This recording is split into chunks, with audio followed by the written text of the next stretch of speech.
ইদানিং একটা বিষয় প্রচুর পরিমাণে লক্ষ্য করতেছি, সেটা হচ্ছে যে চোখ বন্ধ করলেই শুক্রবার, চোখ বন্ধ করলেই চোখ খুললেই বৃহস্পতিবার শুক্রবার চলে আসতেছে। এই কথা যে আমি একা বলতেছি বিষয়টা এমন না, অনেকের পোস্ট দেখলাম। বিষয়টা মোটেও কাকতালীয় না, আমি নিজেই অনুধাবন করতেছি কিভাবে কিভাবে যেন দিন কেটে যাচ্ছে। এই এখনো মনে আছে গত শুক্রবারে কখন নামাজে গেছিলাম, কি করতেছিলাম, দেখতে দেখতে কালকের দিন পর আবার শুক্রবার।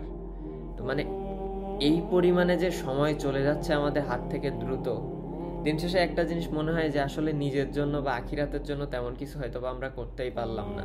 দুনিয়াবি চিন্তাধারা, এটা যাকেই বলি না কেন, আমি নিজেও দুনিয়াবি চিন্তাধারা বাদে আর কোনো কিছুই নেই। জানি না কি হবে, আল্লাহই ভালো জানে।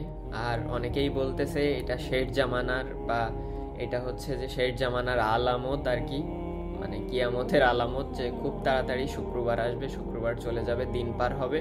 আসলেই হচ্ছে, মানে দিন কিভাবে যেন কেটে যাচ্ছে। সকালে আমি অফিসে যাই, দেন বিকালে আসি, এসে ঘোরাফেরা করে খাওয়া দাওয়া করে ঘুম, দেন হচ্ছে যে আবার একটা দিন শেষ ওইখানেই। দেখতে দেখতে মানে আমি কখনো দেশের বাইরে তো দূরের কথা, দেশের মধ্যেও কোথাও বাড়ি রেখে 4-5 দিন একসাথে অন্য জায়গায় ওইভাবে থাকা হয়েছে বলে আমার মনে পড়ে না। তো দেখতে দেখতে কেমন 44 দিনের মতো কেটে গেল, মানে ভাবা যায় 44 দিন, আর শুক্রবারগুলো কিভাবে কিভাবে পার হচ্ছে। তো আল্লাহ সবাইকে হেদায়েত দান করুক, এইটাই আমি চাই। আল্লাহ আমাকেও হেদায়েত দান করুক।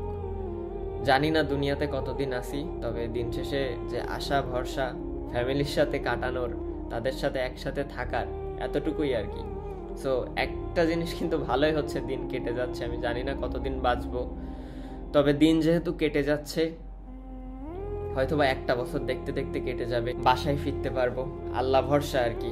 আপনারা দোয়া কইরেন, আপনাদের জন্য দোয়া থাকলো।